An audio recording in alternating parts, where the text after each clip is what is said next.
Hare Krishna, Anil. Hare Hare Krishna. Krishna. We're speaking with Anil today, and we're speaking about some spiritual topics, some Krishna conscious topics, and you have some questions, I believe so, Anil. Let's dive into it, and anyone who will listen to that, hopefully it is helpful. Yes, Raghu. Hare Krishna, everyone. I just want to know from you how were you introduced to ISKCON and what impact has it had? That's an interesting question. How have I come to Krishna consciousness? Yes. I could talk for many hours about that. So it must have been in 75. I was living in a group, you could say a commune of people. And one day some girl came, well, that's a long time back, 75. Some girl came and we had pretty open door. And some people came, some people left. And she asked if she can stay with us. And it was a big house, plenty of rooms and so on. And yes, why not? And she said she'll just go to town and come back. When she did come back from town, she came back with some books and some posters and said, I met the Hare Krishna devotees in town. I will not stay with you. I'll move to the temple, Schloss Reddershof in the Taunus mountains, big castle, beautiful. And somehow or other, I was a recipient of a Bhagavad Gita, a big Bhagavad Gita, big red Bhagavad Gita in German, Bible paper. I still have it. I don't read it, I read the English. And two posters. I don't remember which, probably one was Krishna and Arjuna on the chariot, blazing poster, and another poster. And then she left, and that was it. I had my Bhagavad Gita. I have been previously looking for Bhagavad Gita. I came from the direction of, I don't know if you know, Rudolf Steiner, the anthroposoph, and it was the first time I read in his writings. He made a mishmash of Christianity and Bhagavad Gita and Vedic thought. So there it was first time mentioned initiation, spiritual master, and I never heard of these things before. If you're not coming from an Indian context, you don't, in the Western country, you don't, nothing, and not in 75, you're absolutely zero. So I looked at the Bhagavad Gita in a bookshop. It was from Maharishi Mahesh Yogi. It was interesting, but somehow I said, I didn't buy it. I don't remember what, didn't have the money, or it wasn't just attracting me. But anyway, when I got this Bhagavad Gita, this beautiful German red hardbound Bhagavad Gita, from that point on, I looked at it. I opened it just somewhere. Some people say Bhagavad Gita is difficult to understand, and some people don't find the connection. I don't remember of finding anything difficult. Sanskrit, yes, I just skipped the Sanskrit. I just read in between when Sanskrit terms and Sanskrit I couldn't pronounce at that stage. So I found out whenever I had a question, any problems in life, I opened the Bhagavad Gita just anywhere, and always an uplifting, enlivening message was there. I like Prabhupada's language. These rascals and this and that, and I felt here is someone who's speaking out what I always have thought. I mean, I would have liked to say the same things. And that was very bold what Srila Prabhupada speaking there. And I immediately could identify with, yes, they are rascals. So I found the profound realization I had was this Bhagavad Gita is water from the source. I had immediately that feeling, straight from the source, not 5 meters down, not 1 mile down.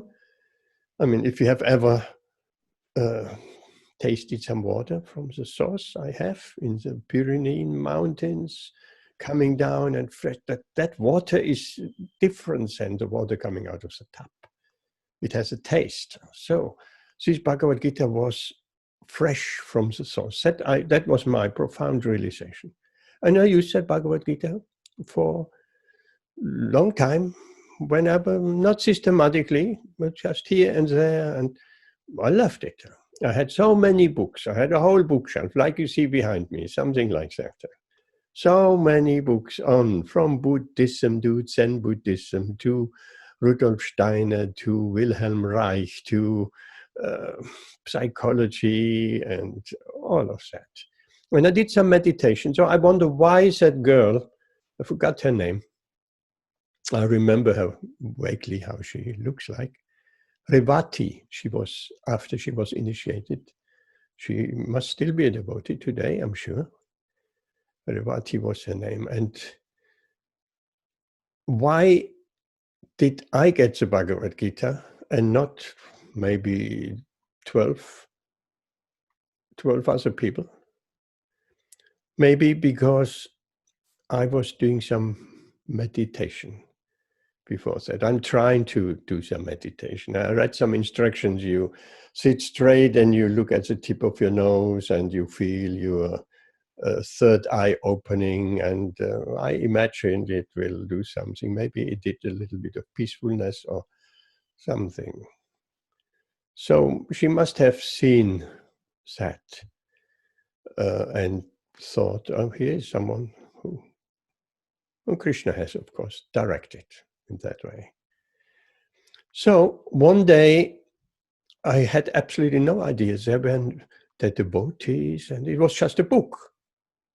It was just a book for me. Well, not just a book. It was a very, very special book, but nothing more than a book. So one day I looked in the beginning. I went through a period of trouble, and I looked at the beginning of the book. I never saw that before. And there was an address. There was an address in the book and a phone number. And. I thought, wow, there are some people there. So I phoned the phone number and said, yes, Hare Krishna, Schloss Rettershof, devotees. And we spoke a little bit. It was very nice, pleasant to speak with. And I said, can I visit you? Yes, yes. Come, please, and gave me directions. We'll pick you up from the train station, because that was a bit outside. So I did the journey and I got picked up from the train station. It's important to note, at that time, there was a very negative propaganda. The police has raided the temple and they found a gun or something like that. And then it was all over the papers, the sect have guns and this and that and kidnapping. And that was really all over the papers, not only nationally, but even internationally. It was not a very good advertisement.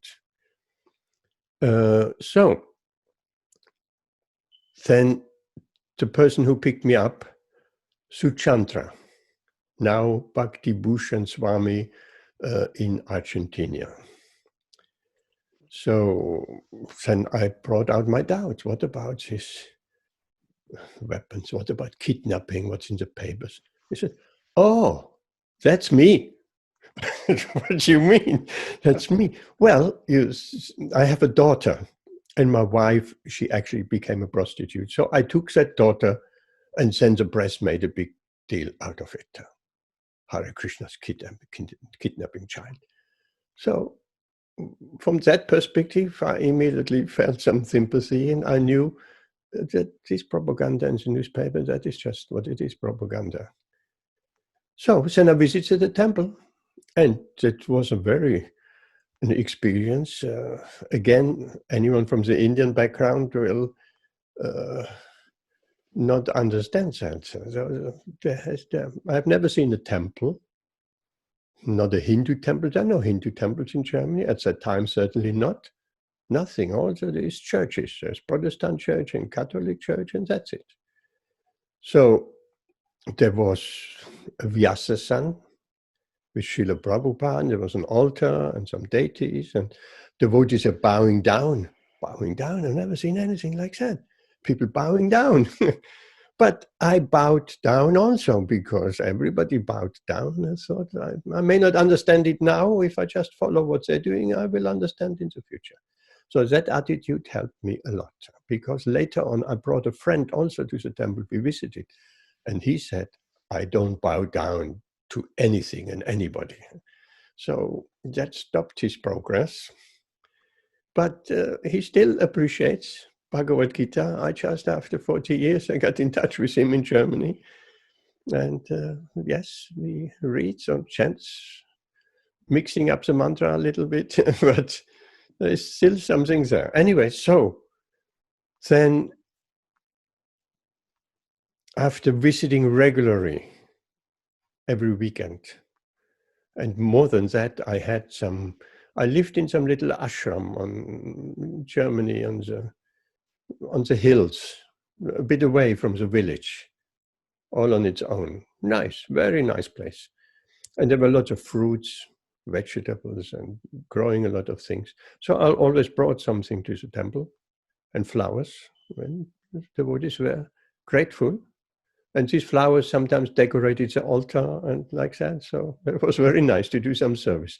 One day, the head pujari, Astarata, he asked me, can you go outside just behind the castle and pick some mayflowers? These white little flowers which smell very, very strong, beautiful smell. And he said, these are Radharani's favorite flowers. Of course, I didn't know who Radharani is and nothing.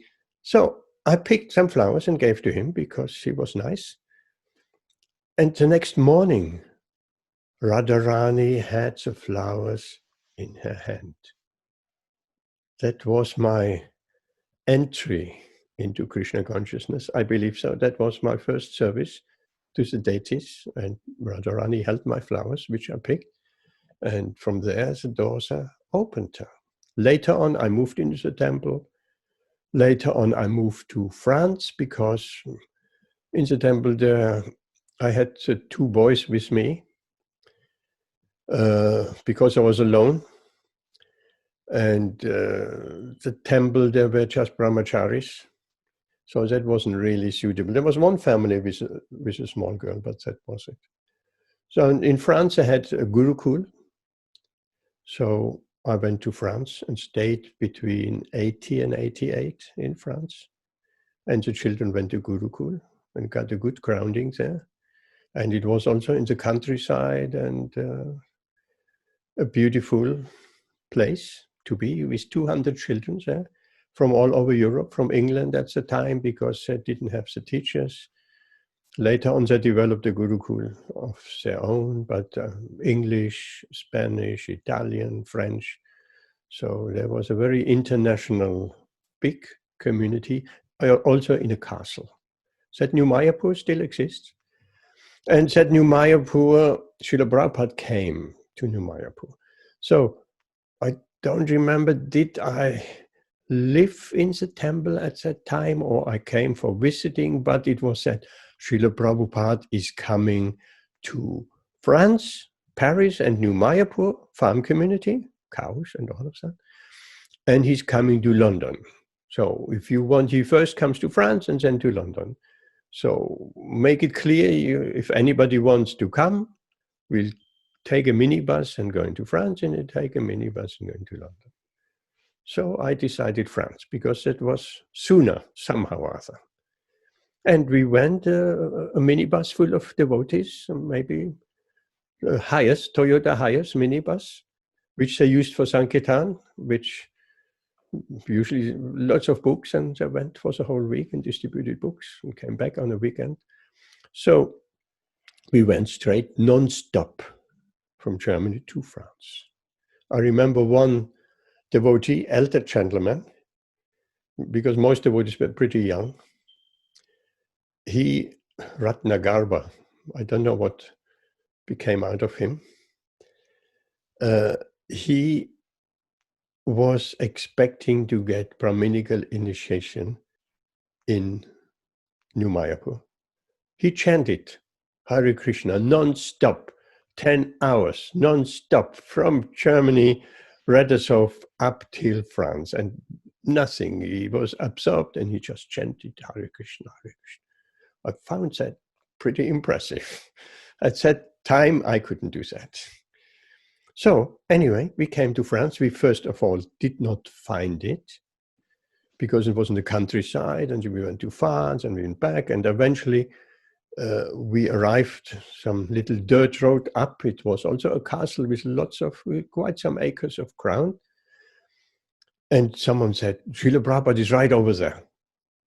He's speaking.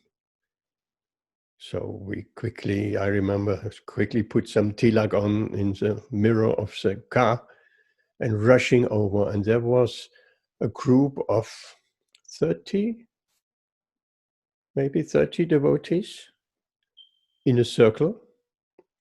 And in the midst, Srila Prabhupada was sitting down.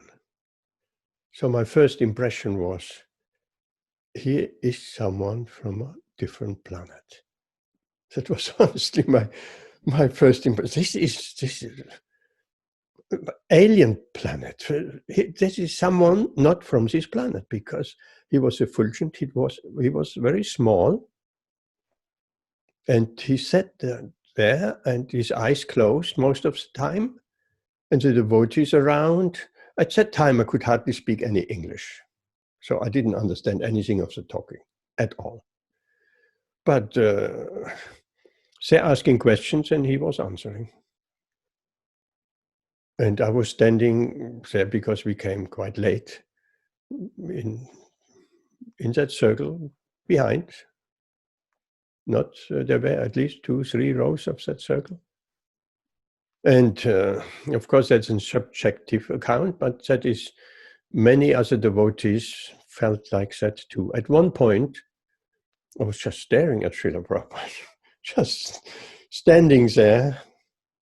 The first in the circle, they were probably sitting, and then behind, standing. And I just staring at Srila Prabhupada. And at one point, he looked up and opened his eyes, and he looked straight at me. And not at me, in me, through me, through the bottom of not even my heart, my soul. And that look always, he didn't say anything. I probably wouldn't have understood anyway. But that look spoke volumes. That look meant, from the point he looked at me, and still today, the message was, oh, you're also here. That's all. Nothing more, nothing less. Oh, you're also here. I've been thinking about that. What does that mean? Oh, you're also here. Well, he knew me in some ways, and he was approvingly and surprised, maybe also a bit. Oh, you're also here. And that was it then. We were only 3 days in Mayapur. I mean, many other devotees have felt like that. Srila Prabhupada looked through me, and like he took an X-ray of many, many lifetimes, and so on. Yes, standing in front of Srila Prabhupada, you feel just like you're naked. You can't hide anything. He reads your mind, he reads your heart, many lifetimes back. So there's a very interesting story in that connection, actually. Said Srila Prabhupada was sitting with his disciples, and he was saying, you must have all been Brahmanas in your last lifetime. Because how could you, as Westerners, so quickly take up Krishna consciousness? How is it possible that you pick up Krishna consciousness like that, like you did, and engage in devotional service? You must have been Brahmins in your last life. And then he leaned back on his cushion and smiled and said, and now we are all together again. That was very nice. Now we are together again. So perhaps these devotees at the time, yes, I mean, it sounds like they have been with Srila Prabhupada in the previous life. And now they're all together again. And he also, of course, said, my spiritual master sent you all to assist me in my mission, which is easy to understand. So Srila Prabhupada was only 3 days in Umayapur, and I saw him probably 3 times. So the second day was initiation there. He just started off said ceremony outside under the trees on the lawn, like the manor, kind of a lawn behind the castle. And then because he was very ill, that was 76. Srila Prabhupada left this world in 77. So there we saw him briefly, and then when the feast was after that initiation, also on the lawn, like at the manor, then suddenly someone screamed out, Jai Srila Prabhupada! And everybody looked up and out of his window, also to the back, like the manor. Srila Prabhupada was on the window with a big smile, because Srila Prabhupada always liked to see the devotees eating prasadam and being happy and engaged in Krishna consciousness. So, and the next day was the installation of Krishna and Balaram, deities, life-size deities, beautiful deities, Krishna and Balaram. If you ever see a picture or have a chance of going to France, to New Mayapur farm community, there is Krishna Balaram. So he installed Krishna Balaram. And at that time, devotees didn't have all the fancy paraphernalia, what everybody has nowadays for yagyas. It was kitchen ladles and buckets, and stainless steel buckets, and this kind of thing. So he started off, said Abhishek, and then he left. In fact, he only agreed to come to New Mayapur because they promised him, Srila Prabhupada, there is a lift which takes you up to your quarters. We have repaired that lift. It was an old lift because he was not well. So then we saw him at the Abhishek of Krishna Balaram on the altar, big deities. And then the third day he gave a class, an address. I don't think it was a Bhagavatam class. He just spoke to the devotees from his Vyasasan in the temple room. I stood there not that far away, maybe 3, 4, 5 meters. And I had a little tape recorder with a microphone, and I recorded that talk, standing, and the temple room was packed. And in fact, it later turned out nobody recorded that talk. I was the only one. I made this recording on very thin 120 minutes cassette tape. At that time, it was cassette. And I made that available to the archives, and I'm not quite sure, but that should be within the Bhaktivedanta database now, and like that. So Srila Prabhupada was so ill, he had a lota, a little pot where he spit inside because it was from time to time he coughed. So he was not well at all. But it was a beautiful address about Brahminical culture and the importance of cow protection, and that he wanted to start Brahminical culture. That was a very important point. And then the next day, he left.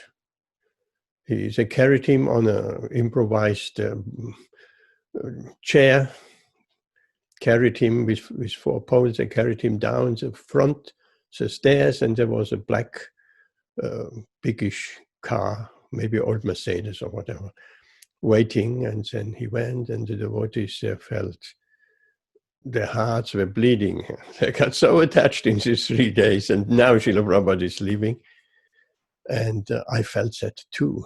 I mean, it was overwhelming. People cried and walked after the car, and Srila Prabhupada waved to the devotees, and there was exchange of love. And then the car slowly went down the gravel road, and devotees followed, and Jai Srila Prabhupada, Jai Srila.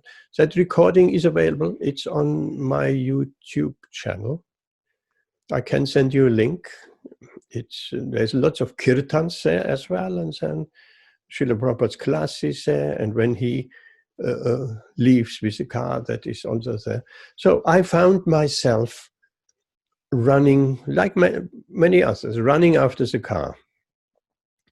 And but as there was quite a bit of a way down to the main road, as we ran behind the car, it was less and less devotees. And I running after the car, on the side of the car, offering full dandavats, getting up, running again.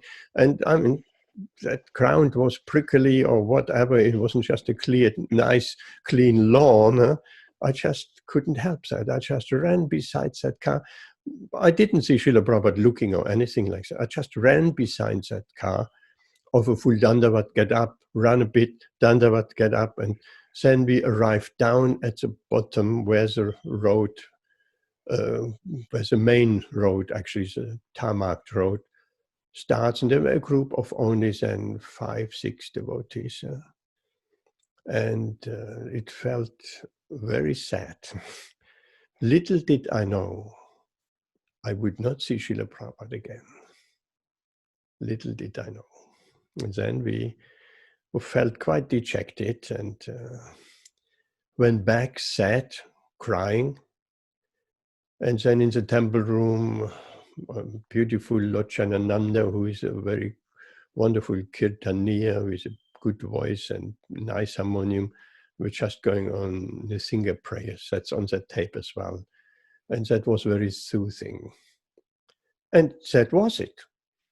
That was the experience of New Mayapur and Srila Prabhupada. And in 88, I came to England, to Leicester, and I'm still in Leicester. Hare Krishna. Nice. Okay. The next thing which I want to ask is, Prabhu, one thing that Srila Prabhupada gave us all is Hare Krishna Mahamantra. He introduced us all to Hare Krishna Mahamantra. Could you please tell us something about this mantra? Where is this mantra from? And how is it to be chanted? This Hare Krishna mantra is probably this chanting of Hare Krishna. Not probably, definitely is the most important part of the Krishna conscious life and experience. It's absolutely essential. This mantra is, of course, non-different. Krishna, the Supreme Personality of Godhead, is absolute. What does that mean? Absolute. It means there is no difference between his name, between his form, between his pastimes, between his paraphernalia. All of that together is the absolute truth. And this mantra, these names, Hare Krishna, Krishna Krishna, Hare Hare, Hare Rama, Rama Rama, Hare Hare, is a sound imported from the spiritual world. It's not a material sound. It appears like a material sound because we know only material sound, but it's not. And one can test that. If we say water, water, water, water, first of all, we'll be bored after 5 minutes saying that, because there was some gentleman, it doesn't matter what you chant. You chant Coca-Cola, you chant Hare Krishna, it's all the same. No, you chant Coca-Cola. How long can you chant Coca-Cola? Maybe for an hour, if it's that's a lot. But we can chant Hare Krishna all night long through, and we don't become tired, we become more and more enlightened. So this mantra appears like a material sound, but it is not. We can experience that. Everyone can experience that. It's a spiritual sound. It's a spiritual sound vibration because one becomes more and more enlivened. So more we chant it. And it's not that we should chant. Yes, of course, we start chanting that for, maybe we chant on beats, on japa. We chant 1 round, 2 round, 5 rounds, 8 rounds, whichever. Of course, we all have to come up to the minimum standard, which is 16 rounds. That is Srila Prabhupada's. There is an interesting story in that connection that temple president was saying to Srila Prabhupada, devotees approaching me and saying, we don't see you very often. We don't feel we have much a relationship with you. Because only certain disciples and sannyasis, they were close to Srila Prabhupada, so they had more association. So Srila Prabhupada asked the temple president, what did you tell them? Well, I told them you have to be satisfied with Srila Prabhupada's writings, and that is also important, and. Then Srila Prabhupada said, ask them, are they chanting their rounds? Because if they don't chant their 16 rounds, there is no question of a relationship. That's revealing. The relationship starts really when we follow the instruction of the spiritual master. We can say, oh, I don't have a relationship, because you don't follow. The relationship comes by doing the basic 5 things, 4 principles, and the 5th thing is chanting Hare Krishna, 16 rounds. And as we progress in spiritual life, we understand 16 rounds, that is just the minimum. The minimum. I just told someone today, and not all devotees know that, you set yourself a minimum. It may be 8, it may be 4, it may be 3, according to time, place, and circumstance. But don't wait all your life with 3 rounds. You need to come to the proper standard of 16 at one point. So if you somehow or other, because of an emergency, you cannot finish your rounds, you have to catch up the next day. Srila Prabhupada said, you catch up the next day. And on the expense, even if you reduce your sleeping, you reduce your eating. But you must catch up the missed rounds due to an emergency. Not every day can be an emergency. You must catch up. So that's important. That's a vow. That is making us strong. That is important. It should not be neglected. And he was very strong on that. And then the devotee said, well, some devotees are regularly not chanting. They have so much service, so much service. Then he said, if you regularly do that, then you're an animal. That's strong words. Right, so important. And throughout Srila Prabhupada's books, we find, actually, if we're looking a little bit more careful, continuous chanting, continuously chanting all the time, and so on. So that chanting has to actually become a continuous chanting. Yes, 16 rounds on beats, and the rest of the time, keep on chanting. Whatever you do, you walk, you drive, you shop, or just keep on chanting, sometimes loud and sometimes according to place and circumstances in your mind. So that mantra is always there. That is our connection with Krishna. So because it's a spiritual sound, it's our connection with Krishna. If we want to know what's happening in the world, there is some conflict, we are glued to the radio. That's our connection. We choose a broadcast and we carefully listen. So we connecting with Krishna through this mantra, that's our spiritual radio. We want to be connected with Krishna. In remembering Krishna, after all, Krishna says, Manmana Bhavamat Bhakto, always think of me. So how to think of him? Chant Hare Krishna, always. That's basically the message of chanting Hare Krishna. And Srila Prabhupada at one point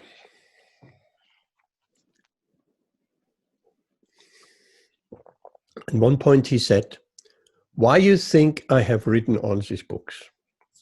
It's a very revealing point. And the devotees came up with all kinds of answers. And he said, "I have written these books to convince you to chant Hare Krishna." Now, if we don't understand that chanting of Hare Krishna is a central point, absolutely it is.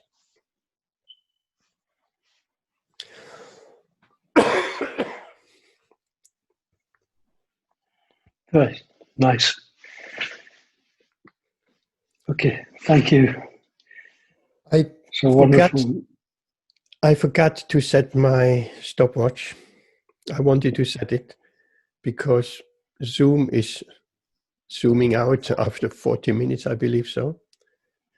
So maybe we come to the end. Yes. Thank you, Prabhu. It was very nice. And I think we'll do this more often. And so many other topics that I want to discuss.